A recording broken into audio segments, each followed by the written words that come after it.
Laughter echoed off the polished glass walls of the elegant rooftop restaurant. Crystal glasses brimmed with fine wine, catching the flicker of candlelight, while silver utensils gleamed softly. Smug grins adorned the faces of the diners, basking in their own success. Then his voice sliced through the buzz of conversation. "How's it feel to be the underdog? Your wife's the one propping up your home." The room exploded with sharp, cutting laughter, like shards of shattered crystal. Some choked on their appetizers, startled by the jab. My wife's laughter rang out, full and unguarded, resonating with carefree abandon. Her gaze slid away from mine. I didn't join in the mirth. Instead, I offered a tight, fleeting smile. Turning to the CEO, Harold Bishop, a man who'd built his fortune on arrogance and questionable dealings, I said evenly, "How does it feel to know this underdog owns 90% of your empire?" Silence crashed over the room, as if cleaved in half. A fork clattered against a plate. Wine glasses froze midair. My wife's face stiffened, her expression locked in disbelief. Harold's complexion turned ghostly pale. That moment sparked the unraveling of everything. I had once loved her fiercely. 12 years, 2 dogs, and a devastating miscarriage that left us raw. We'd woven dreams over cheap takeout on wobbly IKEA furniture. I supported her when she left teaching behind to chase corporate success. After every setback, she cried in my arms and I whispered, "Keep going." I took on consulting gigs, worked late into the night freelancing, and quietly built my own venture. All because I believed in our shared vision. But at some point she stopped believing in me. It started with a condescending tone. "You don't understand the real world, darling." Then came the exasperated sighs. Her phone always face down, missed dinners and empty apologies. One night, she returned late, another man's cologne lingering on her skin. I learned his name, Jeremy, a junior executive with a cocky smirk and polished nails. The same man who'd labeled me an underdog at the dinner. For 3 months, I watched them in silence. She didn't know I could access her cloud, oblivious that her phone auto-backed up photos. She forgot I'd configured the backup on her old laptop.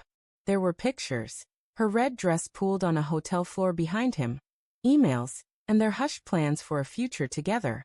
She called me dependable but dull, a weight holding her back from her true destiny. Each word I read chipped away at my soul. Then I began my work. Years before, I'd made a calculated move. While she climbed corporate ladders, I acquired small tech companies, one of which held a vital patent. Harold Bishop's firm needed it desperately for their AI-driven supply chain system. They tried to buy it, but I outsmarted them quietly. I waited patiently. Eventually, Bishop's company entered a merger, unaware that my firm, hidden behind layers of shell companies, was the buyer. After one board vote, I controlled 90% of their shares. Neither my wife nor Bishop had any idea. I stayed the invisible force until that night. My retaliation wasn't rash. It was carefully orchestrated. I chose the company dinner as my stage, a public, deliberate setting. I wanted the impact to resonate, not explode. She picked the venue. I insisted on coming, playing the dutiful spouse. She wore a dazzling silver gown, her lips painted with the same shade of betrayal she'd shown that July evening. Jeremy sat across from me, tossing a sly wink when she wasn't watching, certain I was irrelevant. Then came the toasts, the barbs, his biting comment, and my reply. "How does it feel to know this underdog owns 90% of your company?" Gasps rippled through the room. A glass crashed to the floor. Harold's hand trembled. "What are you talking about?" he barked. I held his stare calmly. "You should have checked the merger's holding company more carefully. My name's tucked away on page 6 of the trust documents. Look at the filings." He glanced at my wife. She stared at me like I was a stranger. I continued, unflinching. "Next week, I'm dismantling several departments, including Jeremy's." Jeremy's smug grin collapsed. "You can't do this," she said, her voice brittle as frost. "This is my career, my life." I leaned in, my voice low but firm. "You laughed when he called me an underdog. That was the moment you forfeited everything." The fallout was immediate. Jeremy was fired the next morning. His department was reorganized, a euphemism for obliterated. Harold was forced out, his shares diluted and then absorbed. My wife tried to come home that night, her eyes glistening with tears and practiced regret. Too late. I handed her an envelope with signed divorce papers. Her name was gone from the house deed and the cars.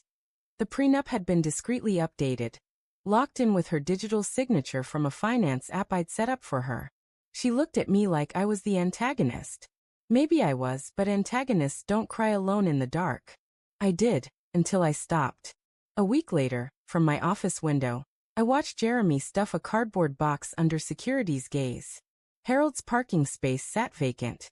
My ex-wife left without a word, slipping away as she used to slip in late. I returned to my desk. No applause, no audience, just silence. It felt righteous. People cheer for the underdog until he refuses to stay down. They mistook my patience for fragility, my loyalty for naivety, my empathy for surrender. They forgot the most powerful man in the room is the one who speaks quietly. Yes, they laughed, but I smiled. And then I took it all.